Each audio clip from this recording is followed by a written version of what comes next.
নমস্কার। আজকে আমি আপনাদের সঙ্গে শেয়ার করতে চলেছি বাঙালির অতি পছন্দের গলদা চিংড়ির কড়াই ভাপা রেসিপি। এইভাবে একবার আপনারা গলদা চিংড়ির এই কড়াই ভাপাটি করে খেয়ে দেখুন বন্ধুরা, গরম গরম ভাতে অপূর্ব লাগে। তো চলুন দেরি না করে রেসিপিটি শুরু করা যাক। তো এখানে আমি গলদা চিংড়ি ভালো করে বেছে নিয়েছি, ওপরের খোসাটা ফেলে দিয়েছি, লেজের কাছে একটু রেখেছি আর মাথার খোসাটা রেখেছি, আর মাথার মধ্যে যে খাবারের থলি থাকে সেটাও ভালো করে পরিষ্কার করে নিয়েছি। নিয়ে মাছগুলো ভালো করে ধুয়ে নিয়েছি। এবারে নুন হলুদ দিয়ে এই গলদা চিংড়ি মাছগুলো মেখে নেব। মাছগুলো একটু মেখে নিলে খেতে ভালো লাগবে রান্নার পরে। তো মাছগুলো নুন হলুদ দিয়ে ভালো করে দেখুন আমার মাখা হয়ে গেছে। এবারে কিছুক্ষণ রেখে দেব, তারপরে আমি রান্নাটা শুরু করব। তো তার আগে এখানে কিছুটা মশলা রেডি করে নিই। এখানে নিয়ে নিচ্ছি 2 চামচের মতো সর্ষে, কালো সর্ষে বা রাই সর্ষে নিয়েছি আমি। এখানে 1 চামচ পোস্ত নিয়েছি, আর এখানে 10-12টা কাজু বাদাম নিয়েছি। এবারে দিয়ে দিচ্ছি এখানে 1 টুকরো দারচিনি, আর দিচ্ছি পাকা লঙ্কা। এটা কাঁচা লঙ্কা পেকে গেছে, সেই লঙ্কা দিলে কালারটা ভীষণ ভালো আসবে। এবারে জল দিয়ে দিচ্ছি, জল দিয়ে সুন্দর করে পেস্ট করে নিয়ে ফিরে আসছি। তো দেখুন বন্ধুরা, সুন্দর মিহি পেস্ট করে নিয়েছি আমি। ঠিক এরকম মিহি করে পেস্ট করে নিলেই ভালো হবে রেসিপিটা। আপনারা চাইলে শিলপাটাতেও কিন্তু এই মশলাটা বেটে নিতে পারেন। তো চলুন রান্নাটা শুরু করা যাক। এবারে কড়াইতে আমি সর্ষের তেল দিচ্ছি 1 চামচের মতো, এখন কমই দেব।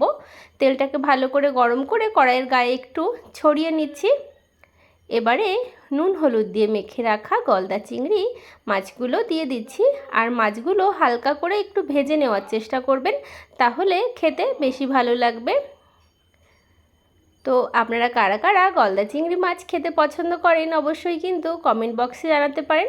আপনারা এই রেসিপিটা এই প্রসেসেই, মানে এই একই মশলাতে বাটিতে কিন্তু ভাপা করতে পারেন। হাতে সময় কম থাকলে এভাবে কড়াইয়ের মধ্যে করতে পারেন, সেক্ষেত্রে সময়টা অনেকটাই কম লাগে। আর বাটির মধ্যে করলে একটু সময়টা বেশি লাগে। তো উল্টে পাল্টে মাছগুলো ভেজে নিচ্ছি, তবে খুব বেশি কড়া করে ভাজার প্রয়োজন নেই। বেশি কড়া করে ভাজলে মাছগুলো শক্ত হয়ে যাবে। তো গ্যাসের ফ্লেমটা মিডিয়াম টু লো হিটে রেখে মাছগুলো আমি ভেজে নিয়েছি। তো আপনাদের রেসিপিটি কেমন লাগছে অবশ্যই কমেন্ট বক্সে আমাকে জানাতে পারেন, আর ভালো লাগলে বাড়িতে অবশ্যই ট্রাই করবেন। তো মাছগুলো ভেজে নেওয়ার পরে যে মশলাটা আমি বেটে রেখেছিলাম দিয়ে দিলাম, আলাদা করে আমি আর কষাচ্ছি না। এবারে মিক্সি জার ধুয়ে জল দিয়ে দিচ্ছি, যতটুকু আমার জল লাগবে সেই বুঝে দিয়ে ভালো করে মিশিয়ে নিচ্ছি।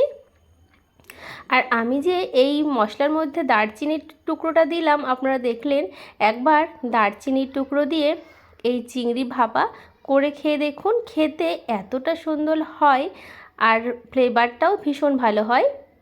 তো কথা বলতে বলতে দেখুন আমি কিন্তু স্বাদ মতো নুন আর হলুদ গুঁড়ো দিয়ে দিয়েছি, দিয়ে ভালো করে মিশিয়ে নিলাম। এবারে ওপর থেকে একটু কাঁচা সর্ষের তেল দিচ্ছি। সর্ষের তেল আমি নামানোর আগেও একবার দেব, তো এখন সামান্য দিয়েছি, দিয়ে ভালো করে একটু মিশিয়ে নিলাম। তো আপনাদের রেসিপিটি ভালো লাগলে অবশ্যই লাইক শেয়ার কমেন্ট সাবস্ক্রাইব করে পাশের বেল আইকনটা প্রেস করতে একদম ভুলবেন না বন্ধুরা। টেস্টের জন্য সামান্য একটু চিনি দিয়ে দিচ্ছি, তাহলে খেতে ভীষণ ভালো লাগবে। চিনিটা দিয়ে ভালো করে মিশিয়ে নিলাম।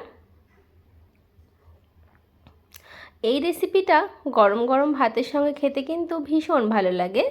ঢাকা দিয়ে রেখে দিচ্ছি যতক্ষণ না রান্নাটা ভালো মতো হচ্ছে ততক্ষণের জন্য। ঢাকনাটা কিছুক্ষণ পরে তুলে নিয়েছি, কয়েকটা কাঁচা লঙ্কা দিয়ে দিচ্ছি, আর এই লঙ্কাগুলো ভাতের সঙ্গে মেখে খেতে ভীষণ ভালো লাগে। আপনারা কারা কারা এরকম লঙ্কা ভাতের সঙ্গে মেখে খেতে পছন্দ করেন অবশ্যই কিন্তু আমাকে জানাতে পারেন, আর কালারটা কেমন হয়েছে সেটা কিন্তু আমাকে জানাবেন বন্ধুরা। আপনারা তো অনেকে অনেক রকমভাবেই গলদা চিংড়ির ভাপা করেন, তবে আমি কিভাবে এই রান্নাটা করি সেটাই আপনাদের সঙ্গে শেয়ার করছি। ভালো লাগলে আপনারা অবশ্যই বাড়িতে একবার এরকমভাবে ট্রাই করে দেখতে পারেন, ভীষণ ভালো হয় খেতে। আপনারা যে কোনো চিংড়ি মাছ কিন্তু একই রকমভাবে রান্না করে নিতে পারেন। তো ঢাকা দিয়ে রান্নাটা কিন্তু আমি করে নিচ্ছি।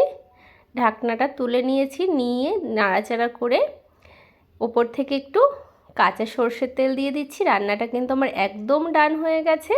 গ্যাসের ফ্লেমটা অফ করে ঢাকা দিয়ে রেখে দেব। দেখুন তৈরি হয়ে গেল বাঙালির অতি পছন্দের গলদা চিংড়ির ভাপা।